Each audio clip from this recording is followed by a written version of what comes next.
男人正坐在路边伤感生活拮据，突然一辆车从后面撞上来，直接把他的车撞跑10几米，这是要换车买房的节奏啊！他走下车准备要价，却发现后车的2个人满身血迹，男人吓得连忙拨打报警电话。 아닙니다. 잘못 눌렀습니다. 죄송합니다. 原来他看到肇事车的后座上堆的全是现金，这是他几辈子都赚不到的。他既紧张又激动。就在这时，一辆车从远处开过来，他赶紧停下装钱的行为，强装镇定，尽量不引起注意。等车离开后，他迅速把一大包现金塞进自己的车里，扬长而去。而这笔钱让他的生活彻底坠入地狱。男人叫郑宇，是一个大学老师，为了升职做教授，他把自己的全部存款送给了院长。 没想到院长第2天就因性侵学生被捕，郑宇只能眼睁睁看着全部家当打水漂，生活拮据加上性格懦弱，妻子也提出了离婚。没想到当晚就获得意外之财，但郑宇并没有失去理智，他从垃圾堆旁找到一辆单车，然后冒雨回到案发现场。要想拥有这笔意外之财，必须要清理干净一切痕迹。他一路避开有摄像头的大路，准备秘密处理掉尸体。没想到小路上正在查酒驾，如果警察看到车里的尸体，郑宇有100张嘴也说不清楚。 突然，前方车辆闯卡逃离，趁着警察转移注意，郑宇掉头向后逃走。他把车停在几辆货车中间，然后关灯熄火，等警察追过去后，再悄悄从别的路离开。郑宇趁着夜色把肇事车和现金藏进仓库，活了半辈子从没有过这么刺激的行为。郑宇紧张得忍不住哭起来。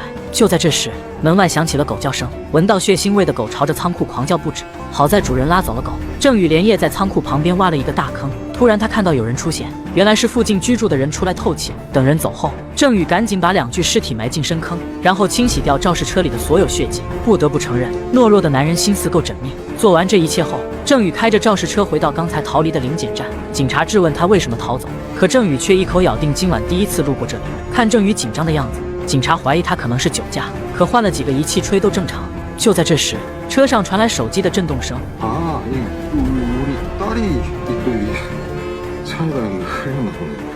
眼看后面车越来越多，警察只能放他离开。郑宇来到湖边，把手机和自己换下的衣物全部丢进湖里，然后清理掉自己的指纹，趁着夜色匆匆离开。而他并不知道，肇事车上被人安装了追踪器，那2个死者也并不是车祸造成的。这笔钱是黑帮贩毒的资金。次日清晨，一个女警来到湖边，检查过车辆后，她熟练地找到后备箱里的追踪器，然后躲在不远处的树林中盯梢。另一边，丢了300亿的龙叔非常生气，直接把玻璃杯砸在光哲头上，但光哲依旧毕恭毕敬。他命令光哲1周内必须找回这笔钱，但这也是对光哲的考验，因为除了光哲和自己小舅子，根本没人知道送钱的计划。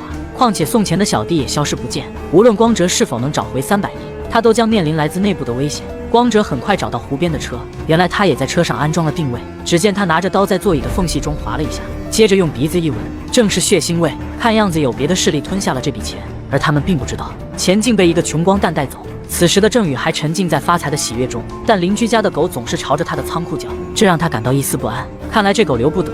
但不等他处理狗，妻子就带着女儿和儿子从娘家回来了。原来身在娘家的妻子发现家里的账户上只剩下4000块，直接回来兴师问罪。郑宇解释说，兄弟老六创立了一家出版教科书的公司，邀请自己合作并参与编写教科书，但注册公司需要资金过审，于是自己把钱借给了老六使用1周。他向妻子妍秀保证这次自己一定可以发财，但对于自己贿赂院长和捡到300亿的事只字不提。可失望不是1天造成的，妍秀根本不相信眼前这个男人。面对妻子的最后通牒，他唯一的办法就是自己带回来的那包钱。可单日提存1000万以上都要向税局提交报告，他必须找一个合理的理由。就在这时，女儿来到书房，说自己被外面的手机铃声吵得睡不着。郑宇来到窗前查看，声音竟是从自己埋尸体的地方发出的。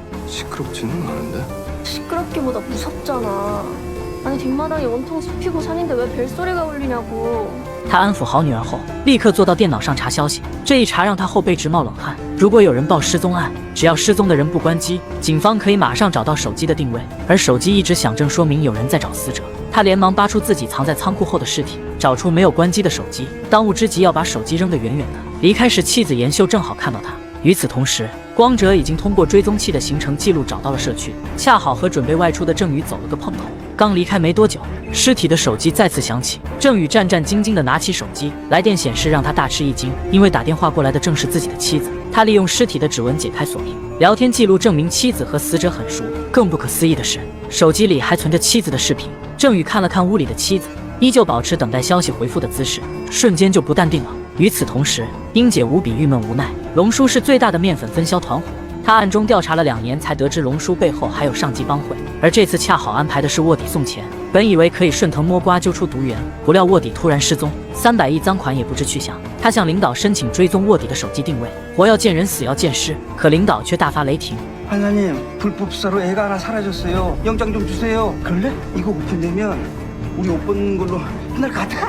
领导命令他销毁和卧底相关的所有证据，全当警方从来没有这个卧底。但英姐不愿放弃，决定带着几个队员私下继续调查。而光哲就是他们首要追踪的人。此时的光哲已经在郑宇居住的社区租下一栋空房子。 밤새 불이 켜져 있던데. 켜 있는 집 말입니까? 저 큰 집에 이상한 새끼 혼자 사는 것 같아. 좀 알아봐. 另一边，郑宇试探性地问妻子为什么要和自己离婚。他希望昨晚的事都是自己的误会，但严秀直言说，因为你胆小无能，每天早出晚归，却只混了一个不入流院校的小讲师，而自己不但要一边做兼职翻译，一边照顾儿女，甚至还要向娘家要钱接济。儿子小贤生病后，自己连兼职都没办法再继续做，他早已受够了这样的生活，如今连房租都交不起。 이혼하는 게 맞아. 자기한테나 나한테나 애들한테나. 10년치 죽기 그거 다 해서 그거 얼만데? 장난하니? 왜 장난이야? 내가 너 이제부터 그 돈 갖고 아쉬운 소리 안 하게 할게. 그러니까 너도 이제 나 비참하게 만들지 마. 他始终没有勇气说出前一晚的事情。闲暇时，父子俩开心地在草地上玩。然而，就在郑宇去树林捡球的时候，儿子小贤突然晕倒，而这一幕都被光哲看到。光哲立刻跑过去施救，并安排手下叫救护车。医生叮嘱郑宇，小贤的先天性心脏病必须尽快做移植手术。这次意外让严秀大怒，小贤不能做剧烈运动，郑宇却带着小贤打球。与此同时，英姐追踪光哲也来到郑宇居住的社区，得知光哲租下了一栋房子。 他和助手润熙假扮成夫妻，打算也在这里租下一套房子。眼看儿子病情越来越严重，为了能够尽快使用这笔意外之财，郑宇在网上找到一个洗钱的人。他试探性地询问对方是不是可以洗钱，他立刻带上一部分钱，趁夜色出门。而追查巨款的光哲并没有在意郑宇的行为，他把主要目标放在一整夜不关灯的怪人身上。手下调查后发现，这个怪人不关灯是因为种植大麻，然后自产自销。他们先迷倒怪人的狗。 然后以邻居的身份敲门，说怪人的狗出了意外，骗开怪人的房门后趁机冲进去。可不管光哲怎样严刑逼问，怪人说出的事情都不是他们要的答案。光哲猜测自己盯错了目标，但绝不能放任这样的竞争对手存在。与此同时，郑宇带着钱来到一个简陋的电子广场。当他找到约定的302室后，眼镜哥却不知道他是谁。 블로그 1대1 상담창에서 잘못 찾아오신 것 같은데요? 여기 상가에 세탁소가 없는데? 郑宇只能无奈地离开。这时他发现车上贴了一张便签纸，纸上写着另一个门牌号。他忐忑不安地来到402，门口站的还是刚才的眼镜哥。这波操作让郑宇目瞪口呆。眼镜哥开口就要30%的佣金，剩下的70%会通过加密货币交易的形式提现给郑宇。眼镜哥交给他一部手机，让他回去等消息。可郑宇却不放心地问： 아니 근데 제가 그 어떻게 믿고 이 돈을 맡기고 갑니까? 没想到眼镜哥直接告诉他：“你可以把钱带走了。”这时郑宇看到一旁的打印机上有2个通缉犯的照片，他连忙装好所有的钱。可就在他准备离开时，眼镜哥从后面叫住了他。 당신 뭐야? 그 돈 어디서 났어? 정치인 비자금도 아니고 대기업 쌈짓돈도 불법 도박도 아니야. 사채업자 큰 손은 우리 주 고객이라서 내가 모를 리가. 此时郑宇意识到问题严重，他已经被几个人包围。郑宇撞开一个人，赶紧逃走。在漆黑的电子广场，双方上演一幕惊心动魄的生死大逃亡。眼看对方人多势众，无路可逃的郑宇撞破窗户，重重地摔在1楼的车上。他挣扎地爬下来，很快对方就追了下来。好在他的车停在不远处，总算是逃过一劫。看来这笔钱并不容易拥有。郑宇路过自己埋尸体的院后时，忍不住叹了一口气。就在这时，他看到了几个鬼鬼祟祟的人，对方似乎也发现了他。看到对方看向自己，胆小怕事的郑宇赶紧转身回屋。第二天一早，郑宇准备送女儿小优上学，却发现警察来了社区。警察问郑宇最后一次见邻居是什么时候，郑宇说大概2天前。原来邻居家的狗一直狂叫，居民便报了警。但奇怪的是家里竟然没有人。郑宇想起自己前一夜看到的几个人，难道和他们有关系？警察问他最近社区有没有发生什么异常，是否知道邻居在家种了大麻。郑宇连忙说没有发现，自己也和邻居不熟悉。路上神经衰弱的女儿告诉他，自己昨夜至少听到10几次邻居的惨叫声。就在这时，光哲走过来拦下他们的车。 아드님은 괜찮습니까? 아 예. 그땐 정말 감사했습니다. 밤에도 일하시나 봐요? 자주 나가시는 거예요? 아니요 그런 건 아닌데 제가 그 차를 타고 산책을 看似几句平常的问候，实际上是在警告郑宇。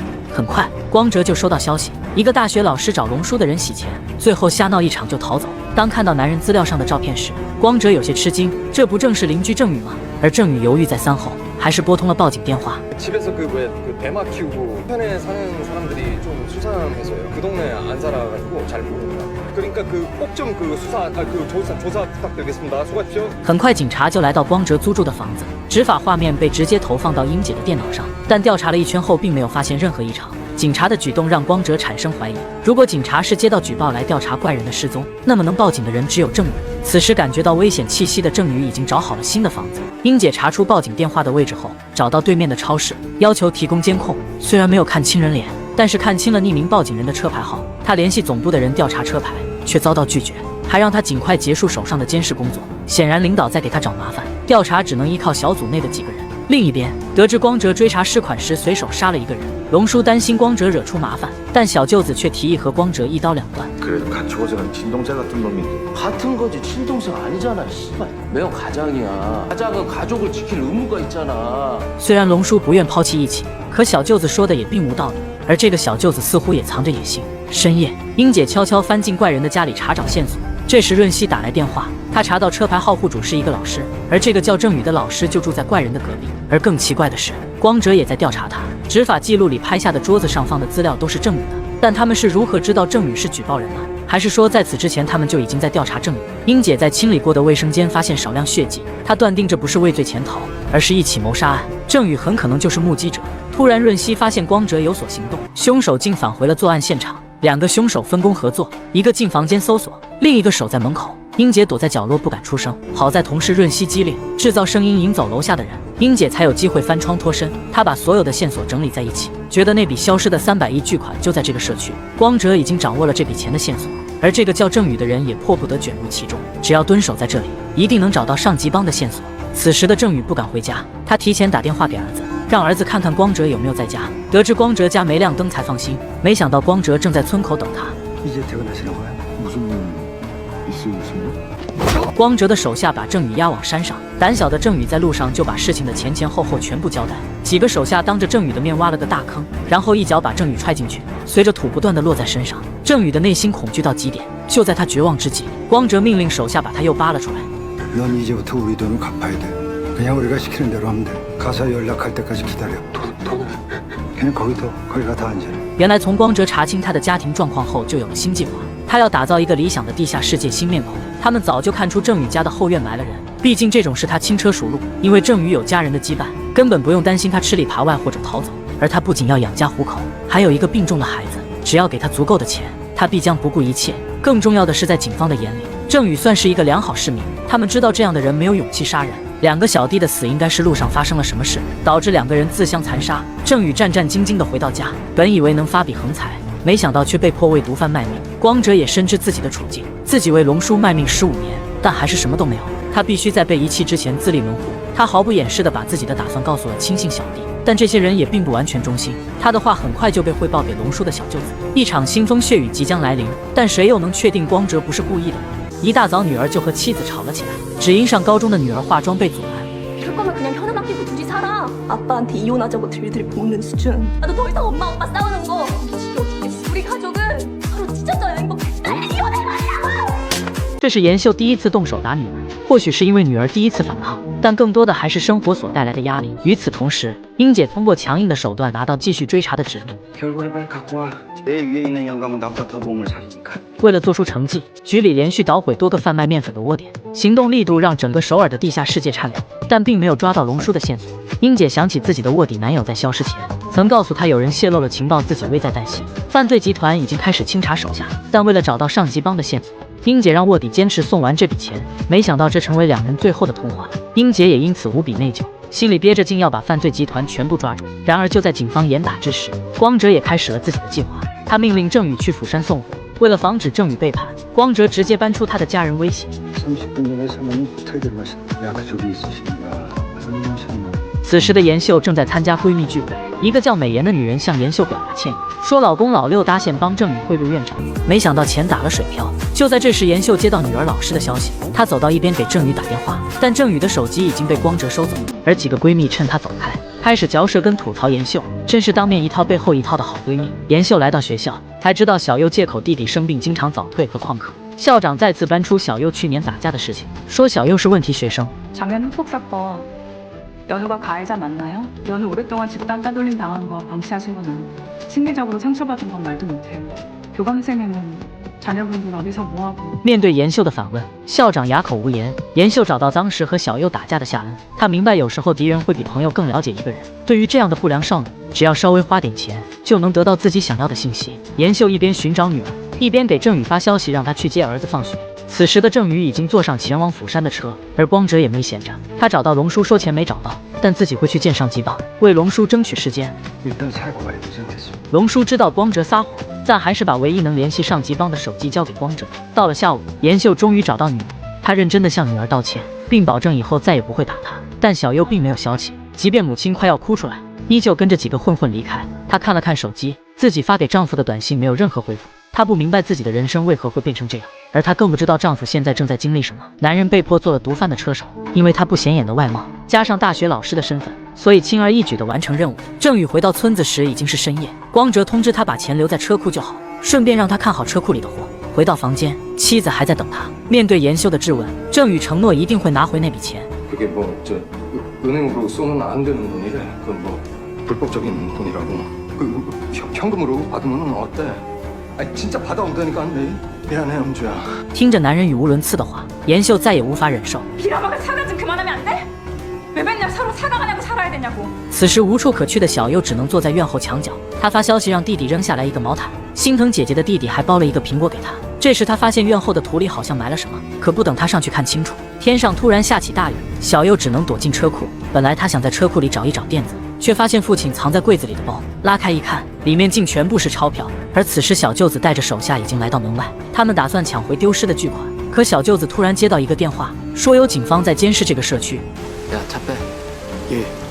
看着窗外的大雨，小贤担心姐姐，便把姐姐躲在车库的事情告诉了母亲，然后又跑到书房告诉了父亲。来到车库的严秀被眼前的情景吓住，地上散落着钞票，女儿也不见人影。他想起郑宇刚刚语无伦次的话，而这一幕把郑宇也吓得不轻。他连忙收起所有的现金，却发现少了很多。小贤告诉他，自己刚刚听到机车声。郑宇心里一惊，这意味着不仅仅是女儿见到了这笔钱。 다시 나갔나 보다. 아빠 지금 光哲看到郑宇驾车离开，打电话又不接，立刻安排手下追赶。而监视光哲的英杰以为他要有动作，也悄悄跟了上去。郑宇漫无目的地寻找女儿，见到学生样子的人就上前打听，但很快就被追来的光哲抓住。得知钱少了，光哲非常愤怒，但当务之急是找回这笔钱。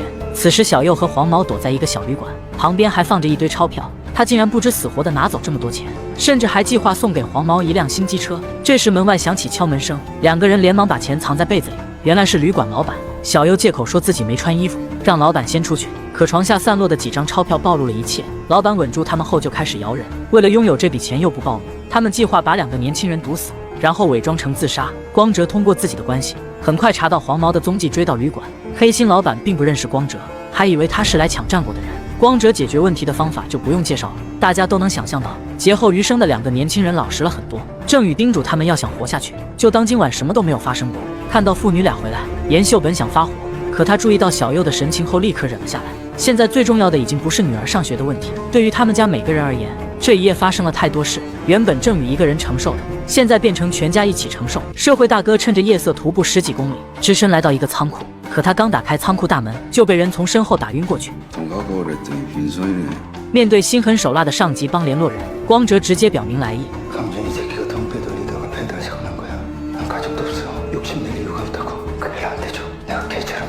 对于上级帮而言，他们只想和能力出众、业绩好的人合作，所以光哲的胆大妄为反而吸引了他们。很快，龙叔就收到一个快递，打开竟是一个2G手机，紧接着一个未知号码就打过来。上级帮要求他们不能动光哲，龙叔立刻明白出了什么事，可他们也不能忍气吞声。小舅子提议让警察对付光哲，既可以打击光哲，也能够堵住上级帮的嘴，还可以给警局内鬼立功的机会。与此同时，郑宇接到新的指令，他带着货来到一个公园，一个大妈给他发宣传单。郑宇7转8折来到一家按摩店，呆头呆脑地告诉前台自己是来送货的，还拿出瓶子给前台看。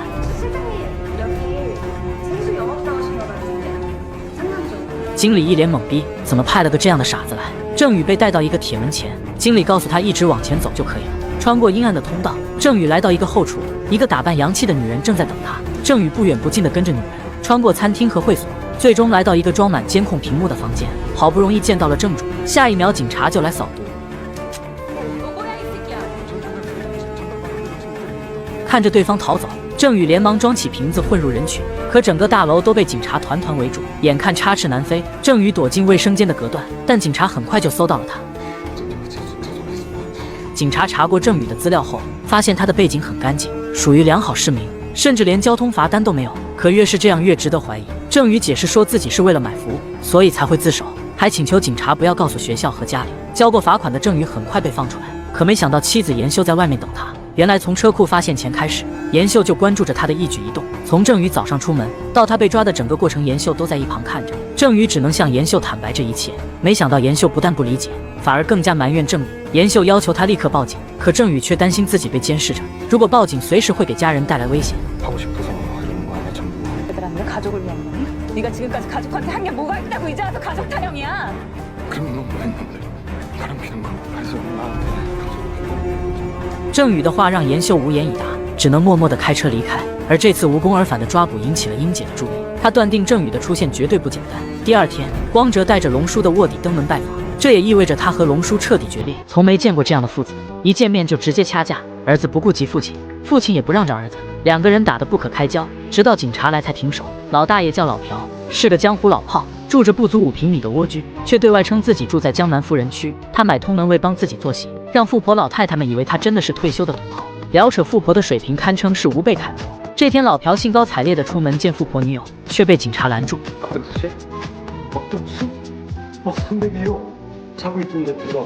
如果换成普通人，估计就信了，可要找他的人是英姐。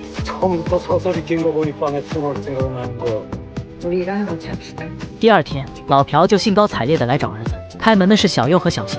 낯선 사람한테 함부로 문 열어주는 거 아니다. 세상하고 완전 모르냐? 아니 근데 누구시냐고요? 내가 아무래도 입이 팔비가. 老朴的到来把回家的儿媳吓一跳。在他所知道的家庭状况中，公公婆婆已经在郑宇少年时去世。他连忙询问郑宇是怎么回事。得知老朴的到来，郑宇愤怒地赶回来，二话不说就要赶老朴离开。两个人扭打在一起，吓得小佑赶紧报警。郑宇之所以敌视自己的父亲，甚至对外称父亲去世多年，全因为老朴实在太渣。老朴从来不管他们母子，每年才回家一次，然后把家里的钱全部卷走。为了躲避老朴，母亲带着郑宇多次搬家，可老朴总能找到他们。郑宇的母亲过世后，老朴又出现夺走了人寿保险金，于是郑宇早在20年前就和他断绝了父子关系。监视郑宇家的光哲看到警察离开，立刻打电话询问情况，得知是一场误会，便让郑宇2天后空出1天的行程。郑宇觉得老朴的到来肯定是为了要钱，可老朴却说自己来仅仅是因为想孙子。次日，郑宇给了老朴一笔钱，老朴说自己无家可归，恳请收留自己1个礼拜，